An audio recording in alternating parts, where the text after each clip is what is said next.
Honourable member for Langley Aldergrove.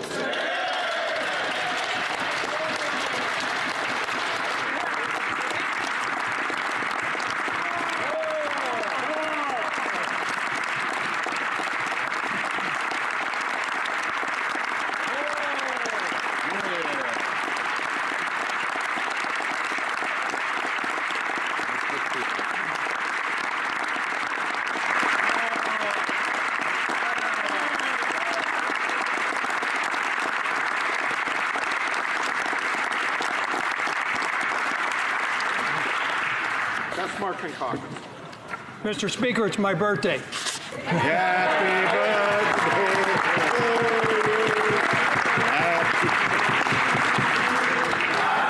birthday to you. Happy birthday to you. Happy birthday to you.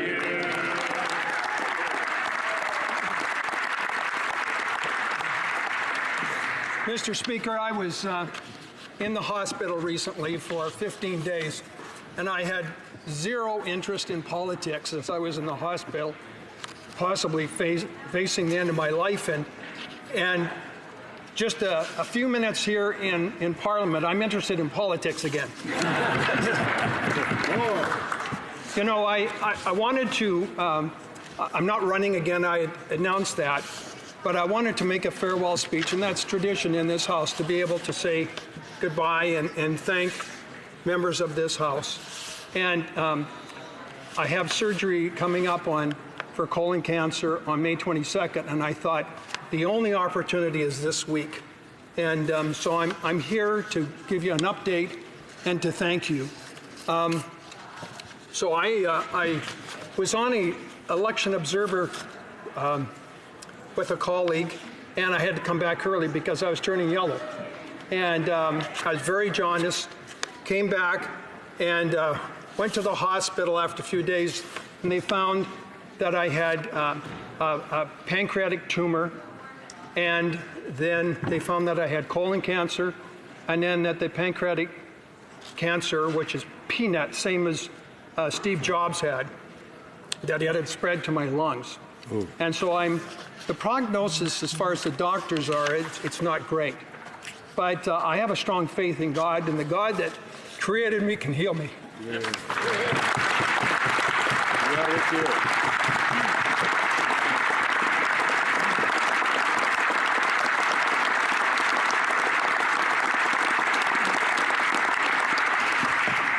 I want to share just a little bit of my life, and throughout my life, it's been this wonderful little God moments, God nuggets, God interventions of guidance.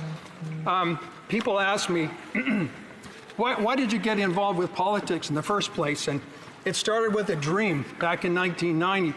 I had a dream that there was an upcoming municipal election, and I had a dream that I was elected out of the blue, and I had no interest in it. And then later that day, somebody came up to me and said, "Hey, Mark, I had a dream about you." And, "Oh, really? What did you dream?" "Well, you ran in the election and you got elected." Well, when those little nuggets happen, you got to listen. And so often we get busy, and so I put my name on the ballot, and surprise, I was elected. Yo. And that was in 1990, and I served on Abbotsford Council with the wonderful, intelligent, good-looking member from Abbotsford. And I served there for 14 years. And what an honor. And then there was another God moment. I was with my beautiful wife, Diane, and we were going on our anniversary, and I said, one day before I retire, I'd love to get into managing or owning an auto body shop. And I just sold the business and everything. She says, "No, don't start a new business." And I said, "Oh, I'm just speaking out loud. You know, I love cars, and I'd like to do that." Well, that was on Saturday. Monday morning, the phone rang, and this fellow says, "Hi, this is Gary down at so-and-so Avenue Body Shop. I want to retire. Would you be interested in managing my auto body shop?" From that, I then went to ICBC, and then brought money into Langley and fixing up things, and got known. And next thing I know, I'm running for federal politics. So again, there's these little voices, little nuggets in in our lives where we need to listen and follow God's leading. And that's why I'm here. I'm just an average guy that has had an incredible honor serving with you and serving our community. I want to thank God. I want to thank my family.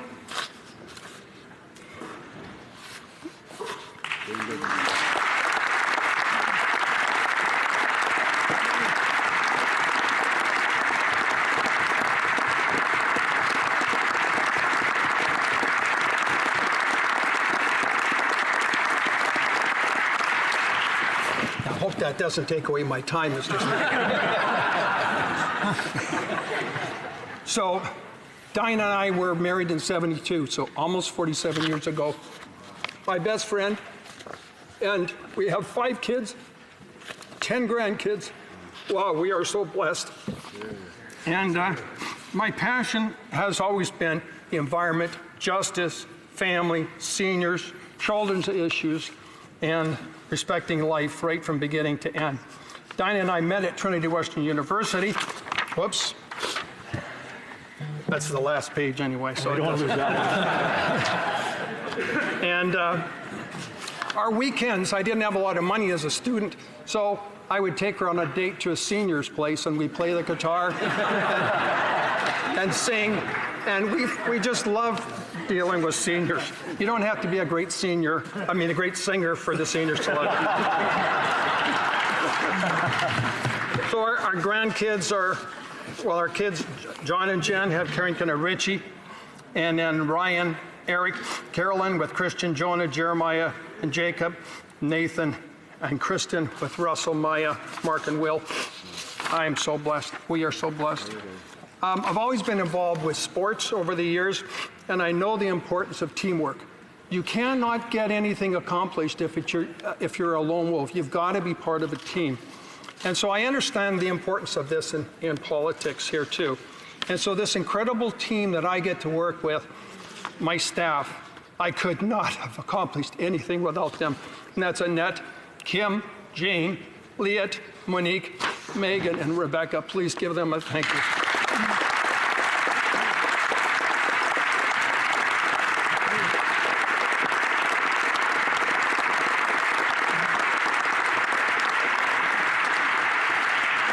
The best part of the job is, as you know, is being able to help people.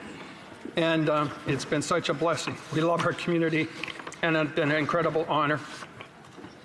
So I had announced that I wasn't going to be running again. I felt God was creating a new chapter in my life, so I was preparing to be a chaplain, pastoral care to seniors.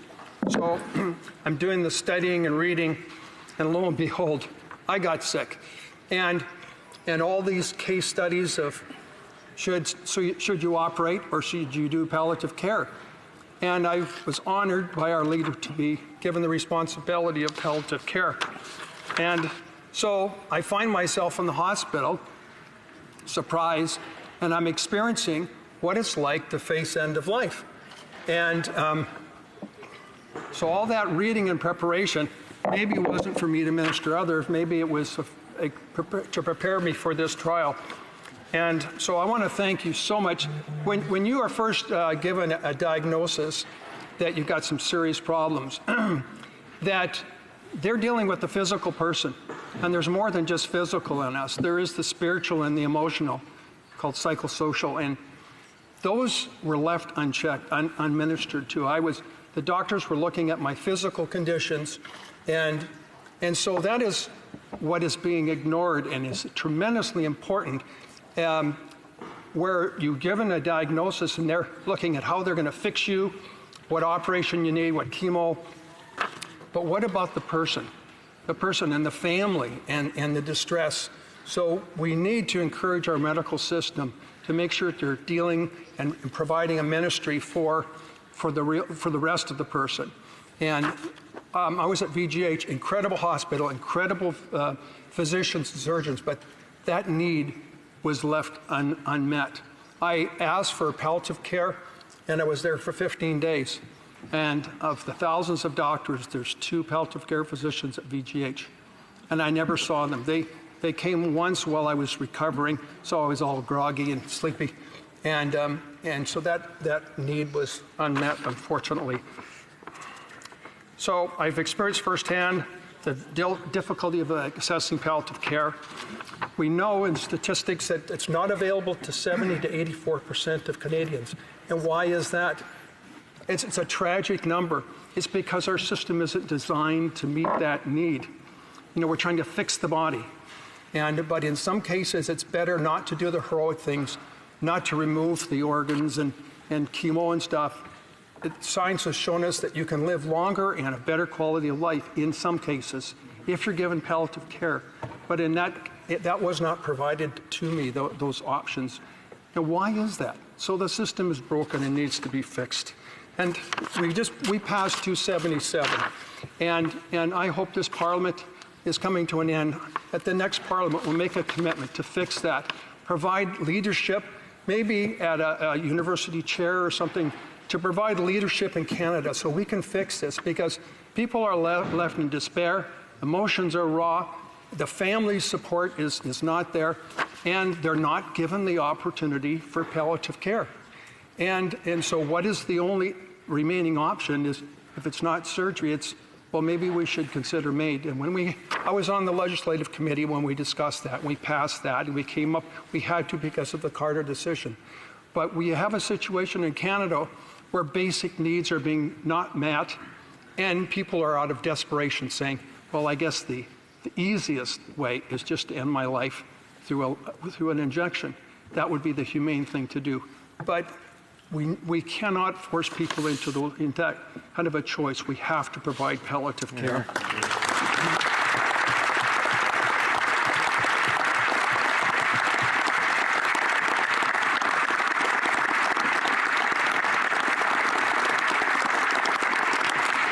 So I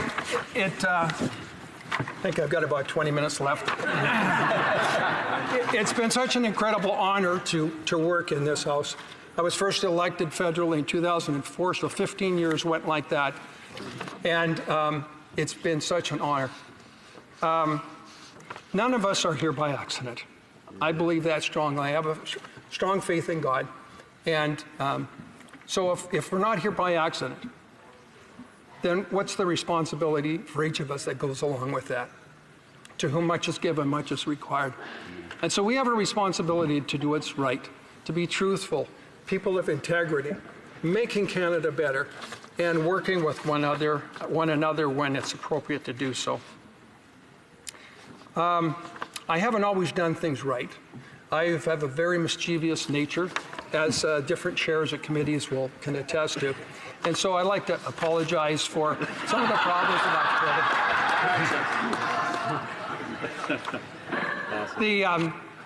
But death does come to each of us. Some very early, and we just said goodbye to a very dear friend, and he had an aneurysm and he was gone. Ooh. And so God has given me some time, and I may be around for a long time, or I may be around for a short time. We don't know. But this is the most important part, is that I want to encourage each of you to love one another, to encourage each other, because God loves us. Pray for one another. Pray about what's really important. Help one another. Seek God's will for you each day. Do what is right. Be honest. We read in Galatians that the fruit of God's Spirit is love, joy, peace, forbearance, kindness, goodness, faithfulness, gentleness, and self-control. Against such things there is no law. It's all legal. It's all good. So life is precious. Life is sacred.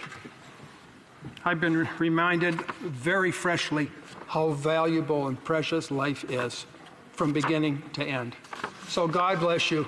I love you all. I look forward to being able to serve. Until October, it'll likely be out of my Castett office, but to God be the glory. Thank you so much.